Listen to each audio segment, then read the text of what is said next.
Ada mobil itu dijual, ada motor 3 kayaknya tuh aku masih inget banget, dijual juga. Kayak mikirnya kasihan orang tua aku sekolah lagi pun kasihan. Bisa ngewujudin walaupun kadang aku belum bisa sih kayak gitu.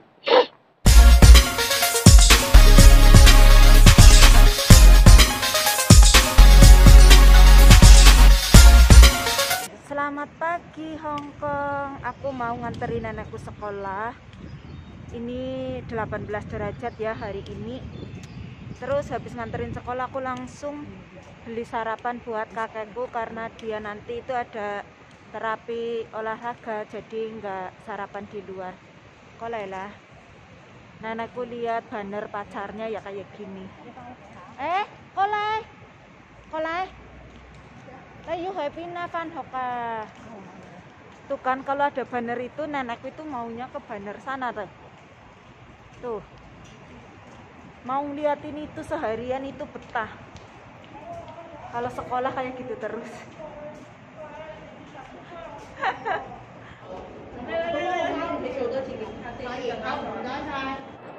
Aku langsung mau beli sarapan buat kakekku ya. Udah lama banget nggak beli sarapan di sini. Dimsum. Nih. Engkoi, ao jeng. Ya, yung siu siu la siu jeng.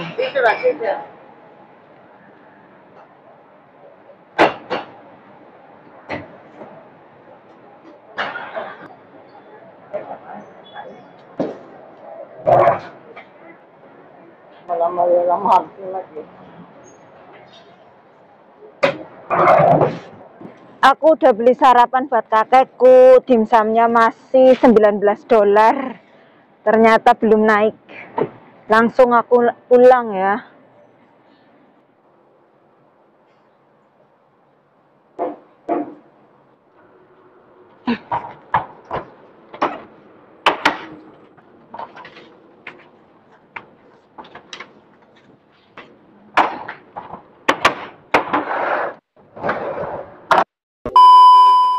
Aku mau ke bawah dulu ya, ke tempat security buat ngambil kantong sampah karena ini udah awal bulan jadi dapat jatah kantong sampah. Tapi aku harus pakai masker dulu. Ini lagi di depan lift, nunggu lift datang. Pakai masker dulu, susah banget. Belum dipejet. Koe loko tilak satoy.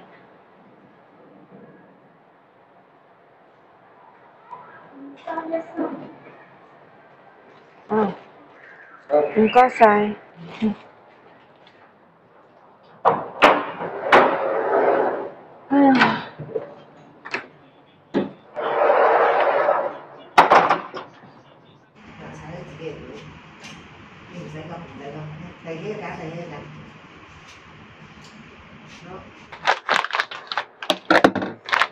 Sekarang aku mau ini ngesup rempah. Nih kayak gini udah instan. Nyonya bos udah beli yang pack-packan kayak gini, nggak tahu ini daun apa. Ada kedelai, ada kurma Cina, mato, sama ini ada potongan kayu. Terus ini ada lampahang. Kalau yang ini jamur es atau enggak jamur putih, jamur kuping putih. Yang ini itu harus direndam dulu ya, biar jadinya itu agak lembek. Ini kan kering. Mau aku cuci dulu. Tiba. Ngesupnya itu basi karena ini supnya lama. Dicampur daging babi ya. Buat mbahku. Yang komen, kok berhijab, kok muslim pegang-pegang babi. Ya ini pegangnya kayak gini. Tadi aku nyucinya ya pakai sarung tangan, tapi dulu ya aku pernah megang langsung sih, nggak menutup ini. Dulu langsung aja terpegang kayak gitu. Ya resiko kerja di orang Chinese ya kayak gini. Nanti kalau yang ngomong kayak gitu kerjanya ke Hong Kong, Singapura, Taiwan. Ke Singapura yang ikut orang Cina juga pasti pegang-pegang daging baby kayak gitu. Jadi nggak usah diributkan, kan yang nimbangin dosa bukan kalian.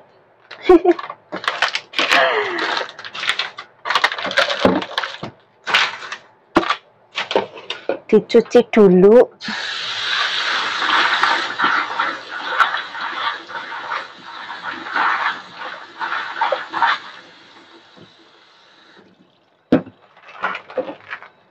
Yang ini direndam.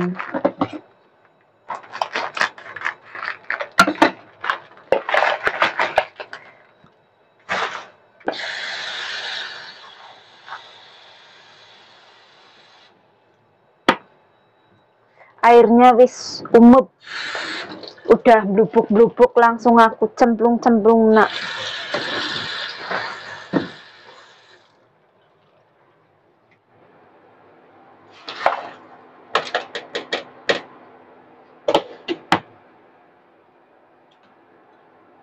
Babynya kelupaan.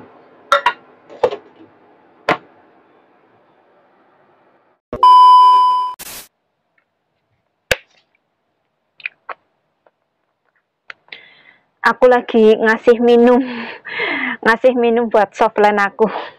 Ini udah jam istirahat siang. Halo, assalamualaikum, ketemu lagi sama aku Anggun di Hongkong. Aku mau cerita sesuatu ke kalian ya tentang aku, tentang awal mulanya aku ke luar negeri. Aku itu dulu, tapi ya jangan terlalu keras. Kakekku lagi tiduran nonton TV tadi, tak suruh kecilin suaranya karena aku bilangnya sih mau telepon rumah kayak gitu. Ya Allah, aku ngelomboni. Aku mau cerita tentang aku ya dulu, ya sebelum pokoknya awal mulanya kenapa aku sampai kerja ke luar negeri kayak gitu. Dulu aku itu waktu sekolah SMK, aku lulusan SMK jurusan akuntansi. Habis itu aku sekolahnya di Cilacap ya, jurusan akuntansi. Terus aku habis terima ijazah itu malah ijazahnya belum keluar, aku pergi ke Jakarta. Nah di Jakarta itu niatnya kan ada temenku, ada tetanggaku lah yang bawa aku buat jadi office girl kayak gitu. Katanya kan di perusahaannya kekurangan office girl. Nah dari situ aku langsung ke Jakarta karena aku itu disuruh sekolah lagi sama bapakku, sama almarhum bapakku ya.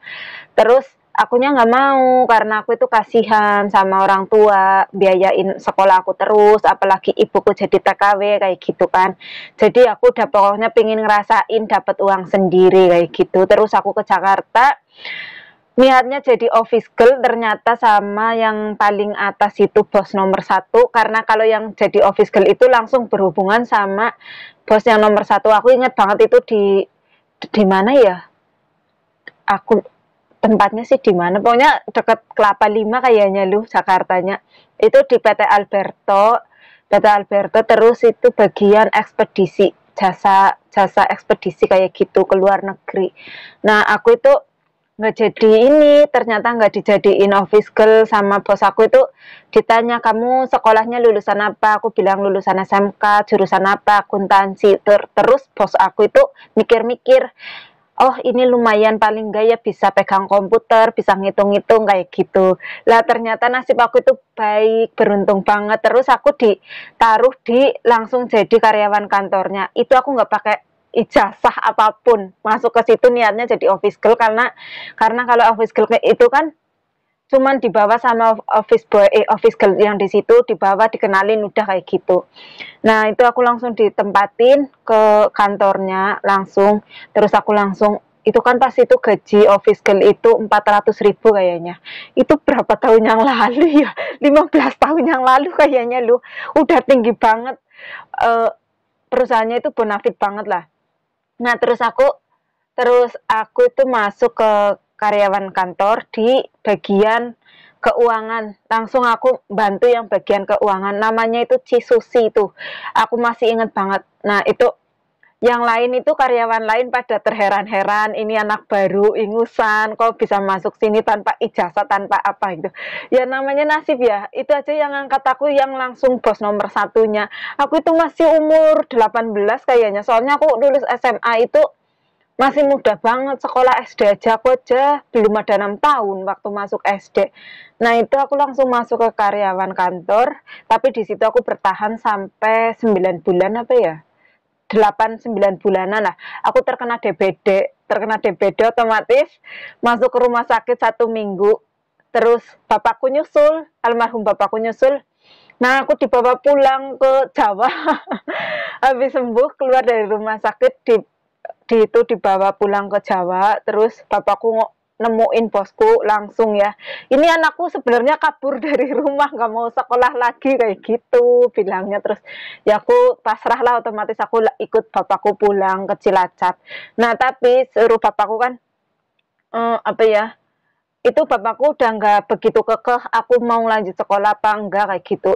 Pas waktu itu ibuku juga masih jadi TKW. Terus aku emang niatnya aku itu ya dari sekolah SMK itu pokoknya aku suatu saat nanti lulus harus ke luar negeri jadi babu. Padahal aku itu alhamdulillah bukannya sombong lah ya, aku sekolahnya itu selalu ranking 1 pas SMK itu, selalu dapat beasiswa yang nilainya tertinggi di kelasnya kayak gitu. Aku itu sekolah selama 3 tahun SMK, SPP itu aku nggak pernah bayar karena aku selalu nyabet ranking 1 terus kayak gitu. Terus aku setelah bapakku bawa aku pulang itu kan aku langsung bilang ke bapakku aku nggak mau sekolah lah, aku mau ke luar negeri aja, aku pengen ke Taiwan. Sebenarnya itu cita-cita ke Taiwan itu udah dari tertanam di pikiran aku itu dari sekolah SMK ya. Yang ada di pikiranku pokoknya habis lulus sekolah aku pengen dapat uang yang banyak kayak gitu, pengen kerja dapat uang yang banyak biar bisa bantu keluargaku. Nah setelah itu aku masuk ke PT. Sebulan itu aku di PT kayaknya aku di rumah sebulan, terus aku masuk PT sekitar 6 bulan. 6 bulan aku terbang. Nah sebelum terbang itu aku pas di PT bapakku meninggal. Lah bapakku meninggal itu ya meninggalkan ya kayak hutang-hutang gitu kan, banyak banget. Bukannya ini aku membuka gimana sih ya, cuman aku bersyukurnya ya alhamdulillah sekarang itu udah lunas semua. Itu gara-garanya bapakku itu pas itu kan bapakku orang proyek dari yang punya mobil kolbak, motor Astrea, motor Supra zaman dulu itu sampai dijual semua, disita buat lunasin hutangnya kayak gitu. Bapakku tuh bukan hutang sebenarnya, tapi karena bapakku orang proyek terus diminta buat tanda tangan. Itu kan bapakku kalau ngerjain itu proyek-proyek besar ya, kayak jalan raya itu di sana Tritilor itu bapakku ada ikut andil nggarap proyek jalan raya, terus nggarap proyek perumahan belakang SMP aku itu bapakku yang ngerjain. Nah itu pas lagi ngerjain perumahan yang belakang SMP, bapakku kan sama temen-temennya kayak gitu, sama temennya. Nah itu bapakku yang suruh tanda tangan, uangnya udah turun dari atas, ibaratnya menang tender kayak gitu ya, malah uangnya dibawa kabur sama temennya bapakku. Nah otomatis kan bapakku harus tanggung jawab pokoknya meninggalkan hutang itu sekitar 100-an juta lah. Itu zaman dulu banget loh, 10 tahun yang lalu lebih kayaknya. Itu uang banyak, saking banyaknya aku aja ya Allah semoga aku bisa ngelunasin. Terus aku pas sebelum bapakku ninggal itu emang udah punya tanggungan itu, aku udah denger kayak gitu. Terus aku niatnya ke Taiwan buat bantu bapakku kayak gitu, buat ngelunasin. Tapi sebelum belum aku bisa ngasih sesuatu yang lebih, itu bapakku udah diambil sama yang kuasa. Itu pas itu aku aku sampai untungnya itu pas itu ibuku masih di luar negeri, di Arab kayaknya, kalau nggak Arab soalnya ya di negara-negara sekitar Arab itulah kayak gitu. Terus bapakku meninggal aja, ibuku itu nggak nggak pulang. Terus ibuku di Arab, aku ke Taiwan buat aku bilang sama ibu aku mau lunasin hutangnya bapak-bapakku yang masih sisa-sisa. Itu bikin trauma banget. Aku itu masih inget ya, orang nagih itu dari ya kayak mungkin sekarang rentenir atau enggak apalah itu setiap hari kayak datang. Kayak gitu lah bikin aku trauma. Terus makanya kalau misal mau usaha ya harus hati-hati kayak gitu. Itu hati-hati sama temen sendiri. Belum tentu itu temen itu baik semua, ada yang menjerumuskan, ada yang jahat kayak gitu. Itu aku ngalamin banget itu kejadian itu. Terus aku ke Taiwan, alhamdulillah itu ya. Kan ada sawahnya ibuku yang kemarin pernah aku itu digadein sampai itu digadein ada ya semuanya lah. Ada yang di sana, ada yang di sini kayak gitu. Itu hasil kerjanya ibuku ya, digadein juga. Terus alhamdulillahnya bisa ketebus. Terus sampai aku di Taiwan itu ya sekitar 2 tahun lebih itu pokoknya hutang-hutangnya lunas. Kan kakakku di rumah, kakakku yang di ini. Pokoknya aku kerja ngirimin terus kakakku yang ngurus hutang-hutangnya, nebus gade kayak gitu. Ya kalau inget itu sebenarnya ya sedih, tapi kalau dibikin sedih ya mau gimana ya, masa sedih terus. Kayak sekarang aku paling mikirnya, wah aku bisa yang lewatin itu semua, keluarga aku bisa ngelewatin itu semua, terus bisa zaman dulu itu ngelunasin hutang segitu banyaknya. Jadi aku kalau misal sekarang pas kemarin aku di Indonesia ya, kalau misal yang namanya aku kan di Indonesia nggak ada kerjaan kemarin misal ya, aku tuh nggak berani banget yang namanya hutang. Ibaratnya di warung misal minum es lah ya kan, misal belum bawa uang 1.000, misal es itu aku tuh masih ingat es itu 1.000-an, aku tuh langsung cepet-cepet tek sahur kayak gitu karena aku tahu gimana rasanya kalau pas itu trauma banget ditagih-tagih kayak gitu. Aku kakakku pas itu kan ibuku nggak di rumah, jadi ya apa ya, kalau inget itu ya sedih, tapi kalau misal sekarang ya alhamdulillah banget. Terus makanya aku kakakku kayak gitu ya, pada kalau kalau misal sekarang pingin hutang terus kitanya nggak punya pemasukan kayak gitu ya, terus nggak punya pemasukan, ya kitanya mikir nanti mau lunasinya gimana, mendingan nggak usah sekalian. Pingin apa ya ditahan, pingin apa mending nggak usah kalau misal nggak penting-penting banget kayak gitu ya. Walaupun sekarang kita nyarinya apa ya, dengan kerja keras, keringat sendiri kayak gitu, tapi kan ya cuman inget itu sih kenapa yang bikin awal-awal aku keluar negeri yaitu apa, ditinggalin hutang banyak banget. Terus pas aku lagi pertama keluar negeri bapakku masih ada kayak gitu, tapi kan aku pas di luar negeri itu berangkat ke Taiwan bapakku kan udah nggak ada ya, ya tinggal aku sama ibuku yang ngurusin hutang-hutangnya kayak gitu. Kalau inget itu semoga sih nantinya jangan sampai, ya sekarang aku kadang hutang sama keluarga kayak gitu ya, tapi kan karena aku mikirnya aku mau hutang karena aku itu punya pendapatan, setidaknya nanti nggak ditagih-tagih. Kalau misal pun ditagih ya ada uang kayak gitu. Aku kalau misal hutang, misal butuh banget kayak gitu hutang ke keluarga ya karena aku itu langsung ngejamin aku bisa ngelunasin 1 bulan ini, apa enggak tanggal ini aku bisa ngelunasin, ya harus tanggal itu kayak gitu.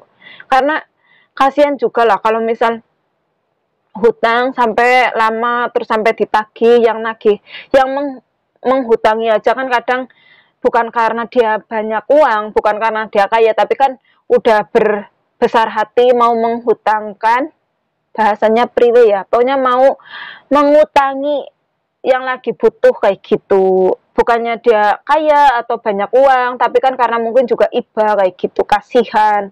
Jadi ya kalau misal yang pada punya hutang itu ya buruan diselesain. Kayak aku kadang punya hutang ke kakakku itu, kakakku jangan disaur dulu, kalau nggak disaur tapi dimasukkan ke rekeningku, nanti kalau aku pulang itu diambil di situ aja, daripada transfer nanti di sama kakakku itu kan, kalau di bank itu kan pasti tiap bulannya kepotong itu ya. Kakakku itu nggak pingin kayak gitu, jadi amannya ya aku ditaruhnya di rekening aku, nanti kakakku itu pokoknya utuh segitu kayak gitu. Ya alhamdulillah sih punya punya saudara yang bisa apa ya, ya bisa bantu, bisa berbagi kayak gitu. Ya ceritaku kayak gini, nanti suatu saat detailnya itu aku, soalnya ini udah panjang banget ya, nggak enak sama itu yang nonton kuotanya limit kayak gitu.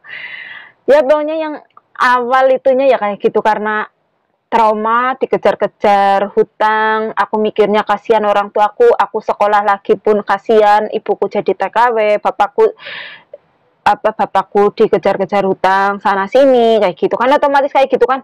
Ada, pokoknya pernah ada mobil itu dijual, ada motor 3 kayaknya tuh, aku masih inget banget, dijual juga kayak gitu buat nutupin semuanya. Sampai sebenarnya itu bapakku udah mulai melunasi ya, sekitar 3 bulanan itu sebelum bapakku meninggal ya, itu bapakku lagi mau naik lagi kayak gitu, tapi terus bapakku dipanggil duluan, jadi hutangnya belum semua beres ya, sebagian itu udah lah ya kan. Dulu pas 3 bulan itu bisa dapetin ya, hampir mau bisa menutupi hutang-hutang itu, tapi keburu diambil dulu. Allah lebih sayang sama bapakku kayak gitu, terus aku yang nerusin ya.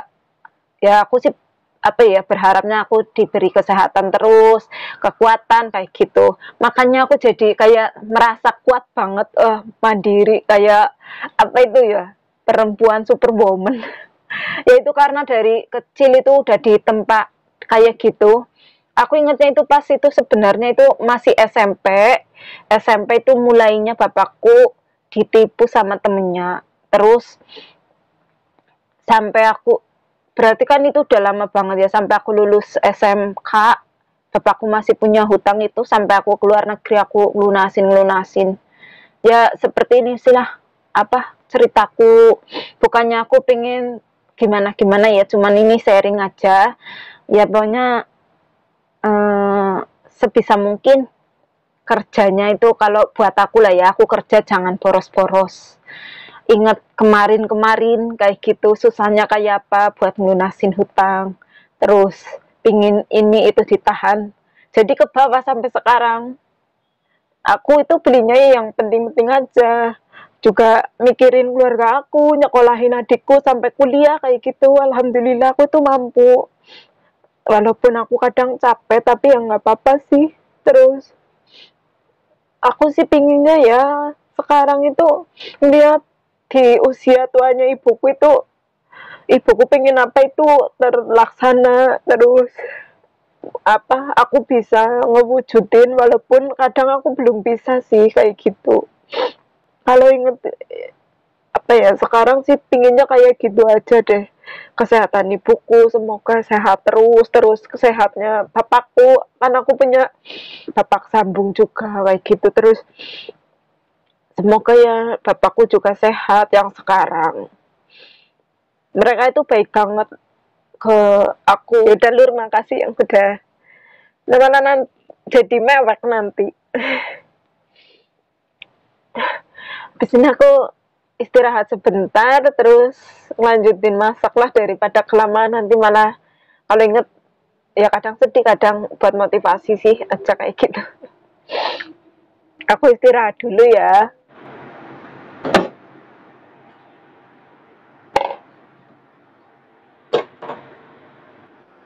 Barusan aku masukin itu apa, jamur putihnya, karena udah mau matang supnya, jadi jamur putihnya itu dimasukin ya, biar 15 menit kemudian itu udah bisa diminum supnya. Malam ini aku cuman bikin sup itu, sama nanti numis sayur sawi putih. Bukan sawi putih, tapi kayak sawi putih sih. Nggak tak bikin video lah ya, orang cuman numisnya pakai bawang putih.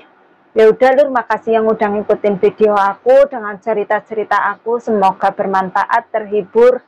Ya pokoknya tetap hati-hati kalau yang lagi mau merintis usaha itu, temennya nipu atau enggak, jangan sampai kayak bapakku ya, almarhum bapakku gitu ya. Jadinya aku itu ke luar negeri ya ada motivasinya itu, karena itu salah satunya kayak gitu. Makasih semuanya, see you next video, bye bye.